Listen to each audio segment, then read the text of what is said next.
BJP സായാഹ്ന സദസ്സ് സംഘടിപ്പിച്ചു. കേന്ദ്ര സർക്കാരിന്റെ വികസന നേട്ടങ്ങൾ ജനങ്ങളിലേക്ക് എത്തിക്കുന്നതിന്റെ ഭാഗമായാണ് തേവലക്കരയിൽ സായാഹ്ന സദസ്സ് സംഘടിപ്പിച്ചത്. കേന്ദ്ര സർക്കാരിന്റെ 11 വർഷത്തെ ജനകീയ പദ്ധതികളെക്കുറിച്ചും അതുവഴി രാജ്യത്തുണ്ടായ വികസനവും ജനങ്ങളെ നേരിട്ട് ബോധ്യപ്പെടുത്തുന്നതിനായാണ് BJPയുടെ നേതൃത്വത്തിൽ സായാഹ്ന സദസ്സ് സംഘടിപ്പിച്ചത്. BJP തേവലക്കര പഞ്ചായത്ത് കമ്മിറ്റിയുടെ നേതൃത്വത്തിലായിരുന്നു പരിപാടി. BJP കൊല്ലം വെസ്റ്റ് ജില്ലാ സെക്രട്ടറി അഡ്വക്കേറ്റ് S. വേണുഗോപാൽ സദസ്സ് ഉദ്ഘാടനം ചെയ്തു.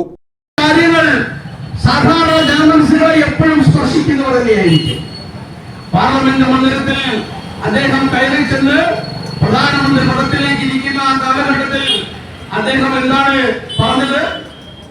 ഞാൻ നിങ്ങളുടെ സേവകനാണ്, ഞാൻ നിങ്ങളുടെ സേവകനാണ്, നിങ്ങളെ ഭരിക്കുവാനല്ല നിങ്ങളെ സേവിക്കുവാനാണ് ഞാൻ വന്നിരിക്കുന്നത്.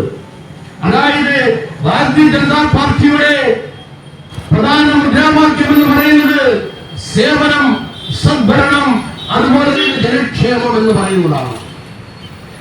ഭരണം എന്ന് പറയുന്നത് സേവനത്തിലൂന്നിയതായിരിക്കണം, രാഷ്ട്രീയം എന്ന് പറയുന്നത് സേവനത്തിലൂന്നിയതായിരിക്കണം. ആ സേവനത്തിലൂന്നിയ ഭരണവും രാഷ്ട്രീയവും കൈകാര്യം ചെയ്യുമ്പോൾ, അത്തരത്തിലുള്ള കാര്യങ്ങൾ രാജ്യത്തിന്റെ പൂർണ്ണ ഉത്തരവാദിത്വം കൈകാര്യം ചെയ്യുമ്പോൾ അത് സദ്ഭാവനയായിരിക്കണം, സദ്ഭരണമായിരിക്കണം ഉണ്ടാകേണ്ടത്. ജില്ലാ സെക്രട്ടറി തെക്കടം ഹരീഷ് മുഖ്യപ്രഭാഷണം നടത്തി. മണ്ഡലം general secretary K. Santhosh Kumar അധ്യക്ഷത വഹിച്ചു. മണ്ഡലം president Bindu Balaraman, doctor Vijayan, Harikrishnan, Aby, Ajayakumar, Thevalakkara Rajeevan, Madhusoodanan Pillai, Harikumar, Nirmala Johnson എന്നിവർ പങ്കെടുത്തു. News bureau, Chavara.